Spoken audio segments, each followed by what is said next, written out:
श्री दुर्गा कवच। ओम अस्य श्री चंडी कवचस्य ब्रह्मा ऋषि अनुष्टुप्छन् चामुंडा देवता अगन्या सौक्त मातरौ बीजम दिग्बंध देवता स्तवम श्री जगदम्बा प्रीत्यर्थे सप्तशती पाठान गतवीन जपे विनियोग है। ओम चंडिका देवी को नमस्कार है। मार्कंडेय जी ने कहा, हे पितामह, जो साधन संसार में अत्यंत गोपनीय है, जिससे मनुष्य मात्र की रक्षा होती है तथा आप तक किसी दूसरे के सामने प्रकट नहीं किया हो, वह साधन मुझे बताइए। ब्रह्मा जी ने कहा, हे ब्रह्मन, संपूर्ण प्राणियों का कल्याण करने वाले देवी का कवच अत्यंत गोपनीय है। हे महामुने, उसे सुनिए।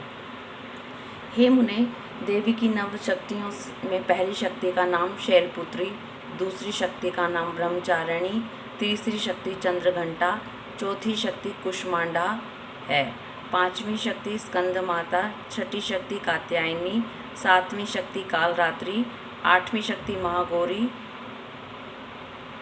नवी शक्ति सिद्धिदात्री है। ये नवदुर्गा कही गई हैं। ये शक्तियाँ सर्वज्ञ ब्रह्मदेव द्वारा कही गई हैं।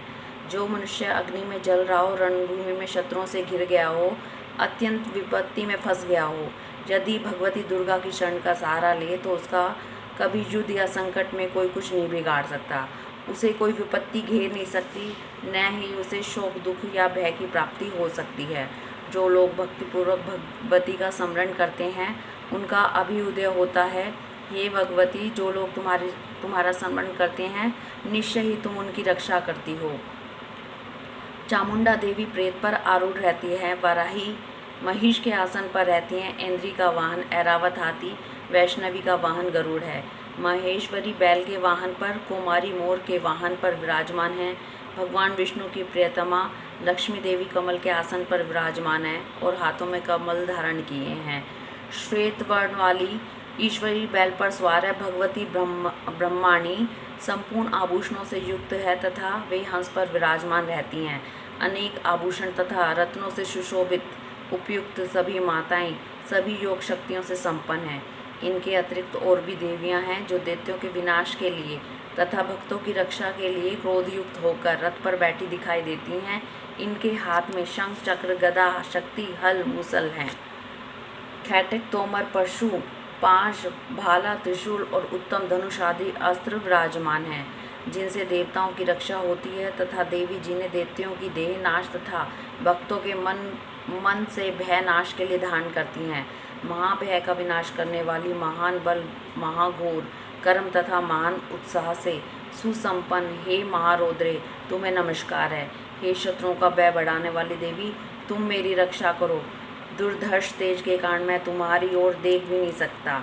ऐसी शक्ति पूर्व दिशा में मेरी रक्षा करे तथा अग्नि देवता की आग्नेय शक्ति अग्निकोण में हमारी रक्षा करे। वाराही शक्ति दक्षिण दिशा में, खड़ग धारिणी नैत्य कोण में, वारुणी शक्ति पश्चिम दिशा में, मृग के ऊपर सवारी करने वाली शक्ति वायव्य कोण में हमारी रक्षा करे।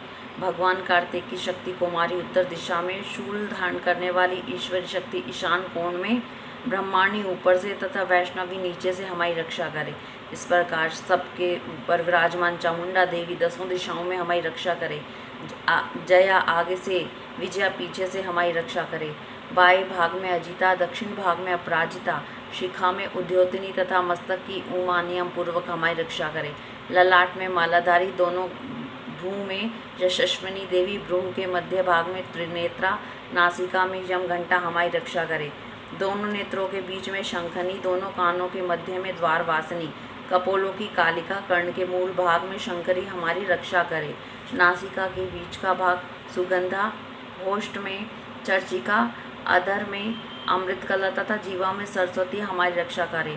कुमारी दांतों की चंडिका, कंठ प्रदेश की चित्रघंटा, गले की घाटी की तथा माँ माया तालु में रहकर रक्षा करे।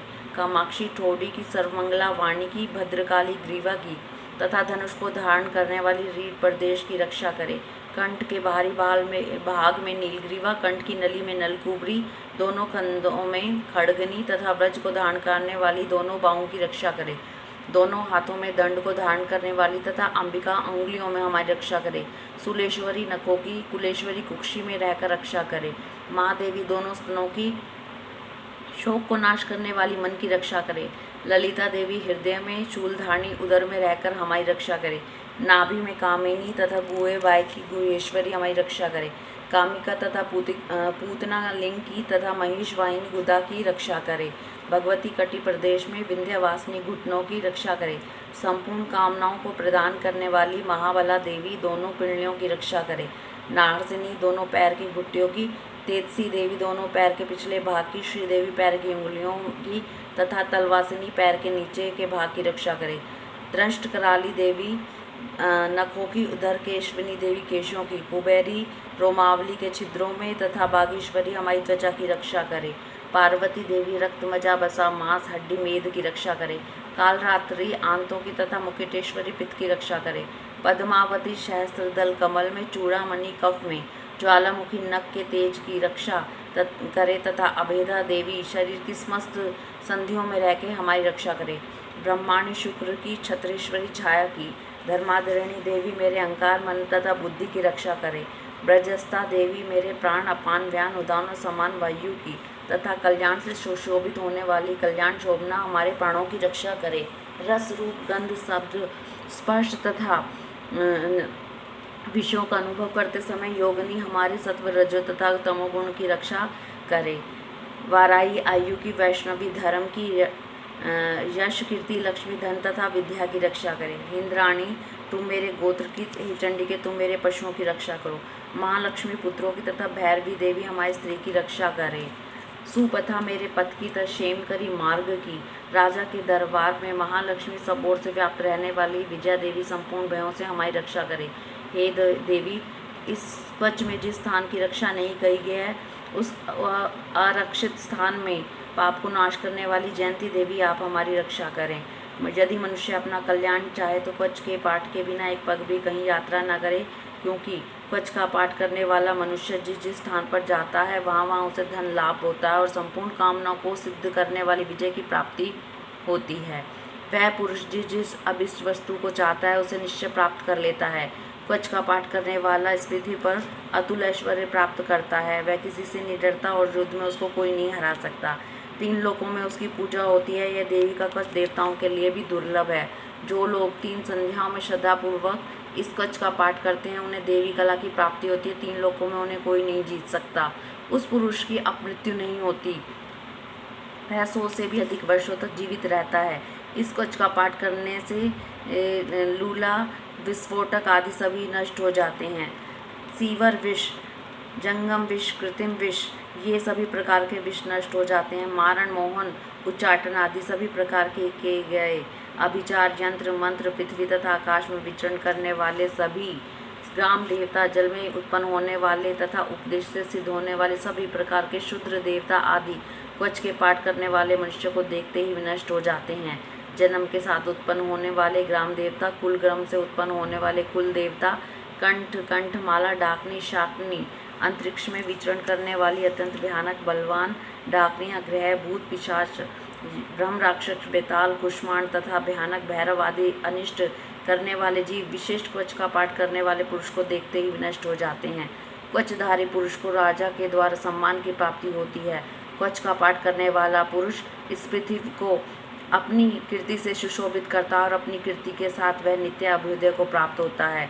जो कवच का पाठ कर सप्तशती का पाठ करता है उसकी पुत्र, पौत्र आदि संतति पृथ्वी पर तब तक विद्यमान रहती है जब तक पहाड़, वन, कानन और कानन से युक्त यह पृथ्वी टिकी हुई है।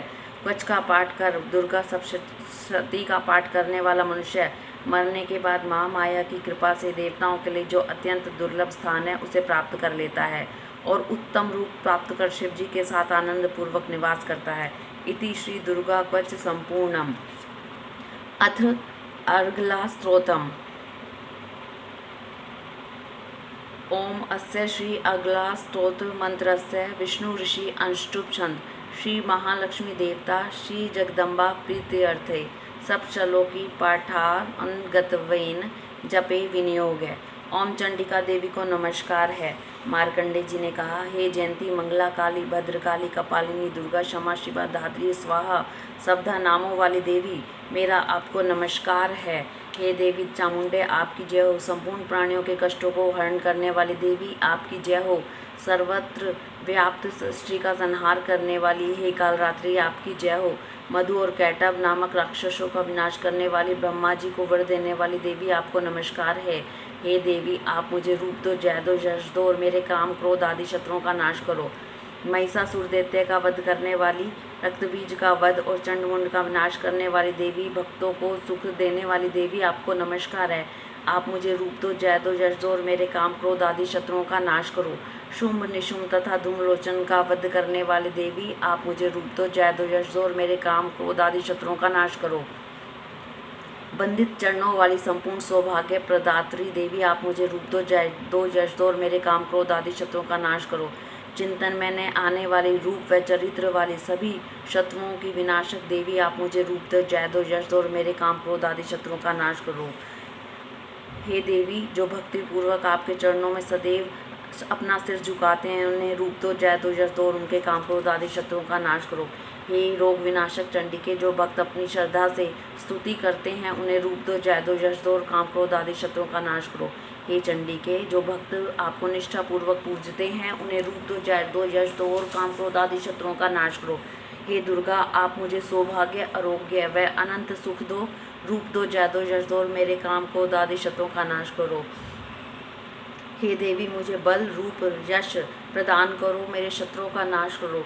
हे देवी दुर्गे, मेरा मंगल करो, मुझे परम श्री प्रदान करो, साथ ही मुझे रूप दो, जय दो, यश दो और मेरे काम क्रोध आदि शत्रुओं का नाश करो। हे अंबिके, देवता दानव सभी आपके चरणों में शीश झुकाते हैं। हे देव, अदेवों से बंधित देवी, मुझको रूप दो, जय दो, यश दो, मेरे काम क्रोध आदि शत्रुओं का नाश करो। हे दुर्गे, आप अपने भक्तों को विद्वान, यशस्वी और लक्ष्मीवान बनाओ। हे देवी, मुझे रूप दो, जय दो, यश दो और मेरे काम क्रोध आदि शत्रुओं का नाश करो। प्रचंड दैत्यों के मान का मर्दन करने वाली चंडिके, मुझ विनीत भक्त को रूप दो, जय दो, यश दो और मेरे काम क्रोध आदि शत्रुओं का नाश करो। चार भुजा धारणी, ब्रह्मा जी द्वारा स्तुति करने वाली हे परमेश्वरी, आप मुझे रूप दो, जय दो, यश दो और मेरे काम क्रोध आदि शत्रुओं का नाश करो। कृष्ण द्वारा सदैव भक्तिपूर्वक वंदित व स्तुत्य हे अंबिका देवी, आप मुझे रूप दो, जय दो, यश दो और मेरे काम क्रोध आदि शत्रुओं का नाश करो। हिमालय पुत्री पार्वती के पति शिव द्वारा स्तुत्य हे देवी परमेश्वरी, आप मुझे रूप दो, जय दो, यश दो, मेरे काम क्रोध आदि शत्रुओं का नाश करो। शचीपति इंद्र के द्वारा पूजित परमेश्वरी, आप मुझे रूप दो, जय दो, यश दो और मेरे काम क्रोध आदि शत्रुओं का नाश करो। प्रचंड भुजदंडों वाले दैत्यों का घमंड चूर करने वाली देवी, मुझे रूप दो, जय दो, यश दो और मेरे काम क्रोध आदि शत्रुओं का नाश करो। निज भक्तों के आनंद में नित्य विधि करने वाली देवी, आप मुझे रूप दो, जय दो, यश दो और मेरे काम क्रोध आदि शत्रुओं का नाश करो। हे देवी, मुझे मनोरम व मेरे मन के अनुरूप चलने वाली, संसार सागर को पार करने वाली श्रेष्ठ कुल में जन्मी पत्नी प्रदान करो। जो भक्त इस अर्गला स्त्रोत का पाठ करने के बाद दुर्गा सप्तशती का पाठ करता है, उसे सर्वोत्तम फल की प्राप्ति होती है, वह संपत्ति युक्त होता है। इति अगला स्तोत्रम संपूर्णम। अथ कीलक स्तोत्रम। ओम अस्य श्री कीलक मंत्रस्य शिव ऋषि अनुष्टुप छंद श्री महासरस्वती देवता श्री जगदम्बा प्रीत्यर्थे। हे देवी, पवित्र ज्ञान स्वरूप तीन वेद रूपी नेत्रों वाले दूज के चंद्र को धारण करने वाले भगवान शिव की को कल्याण की कामना से मैं नमन करती हूँ। जो प्राणी नरवाण मंत्र के कीलकों से परिचित है तथा जो नरवाण मंत्र का जाप करता है, उसको भी सदैव शुभत्व की प्राप्ति होती है। जो प्राणी इस कीलक द्वारा देवी की स्तुति करता है, उसके उच्चाटन आदि सभी क्रियाएं संपन्न होती हैं तथा उस पर देवी की कृपा बनी रहती है। कीलक का पाठ करने वाले को मंत्र, औषधि आदि की किसी आवश्यकता नहीं रहती। उसके द्वारा उच्चाटन आदि कर्म कीलक का पाठ करने मात्र से ही सिद्ध हो जाते हैं। सिद्धि प्राप्ति के बारे में लोगों के मन में शंका होने पर उसके निवारणार्थ भगवान शिव ने मंत्र व तंत्र को कील दिया। शिव ने चंडिका स्तोत्र का उत्कीलन कर दिया, क्योंकि चंडिका स्तोत्र का पाठ करने वाले के पुण्य कभी क्षीण नहीं होते। जो श्रद्धालु कृष्ण पक्ष की चतुर्दशी अथवा अष्टमी को भक्तिपूर्वक दुर्गा सप्तशती का पाठ करता है, उसका निश्चय ही कल्याण होता है। जो श्रद्धालु देवी को अपना संपूर्ण वैभव कृष्ण पक्ष की चतुर्दशी अष्टमी को समर्पित कर फिर उसका भोग करता है, उस पर देवी की कृपा बनी रहती है। उसी उद्देश्य से भगवान शिव ने चंडिका स्तोत्र के फल को भी कीलित किया है। जो श्रद्धालु कीलक पाठ करने के बाद दुर्गा सप्तशती का पाठ करते हैं, वह सिद्ध हो जाते हैं। वही देवी का पार्षद और गंधर्व भी रहते हैं। वह कहीं भी विचरण करे, उसे किसी प्रकार का भय नहीं रहता, न ही उसकी अकाल मृत्यु होती है। मरणोपरांत वह मोक्ष पाता है। भावार्थ: दुर्गे सप्तशती का पाठ करने से पहले कीलक को भली प्रकार जान लेना चाहिए। ऐसा न करने से विनाश होता है। इसलिए कीलक और निष्कीलन का समझकर ही दुर्गा सप्तशती का पाठ करना श्रेयकर रहता है। ललनाओं में सौभाग्य, संतति, लक्ष्मी आदि जो कुछ परिलक्षित होता है वह देवी दुर्गा की कृपा का ही प्रतिफल है। अतः देवी की प्रसन्नता के लिए इस कीलक का पाठ अवश्य करना चाहिए। इस कीलक का उच्चस्वर से पाठ करना चाहिए। ऐसा करने से विपुल वैभव प्राप्त होता है, जबकि मंद स्वर से पाठ करने पर सबल फल की प्राप्ति होती है। जिस देवी की कृपा से प्राणी को ऐश्वर्य, सौभाग्य, आरोग्य, संपदा की प्राप्ति होती है तथा शत्रुओं का नाश व मोक्ष की प्राप्ति होती है, ऐसी देवी की प्रत्येक प्राणी को भक्ति पूर्वक स्तुति करनी चाहिए। इति कीलकम संपूर्णम। हरि ओम तत्सत।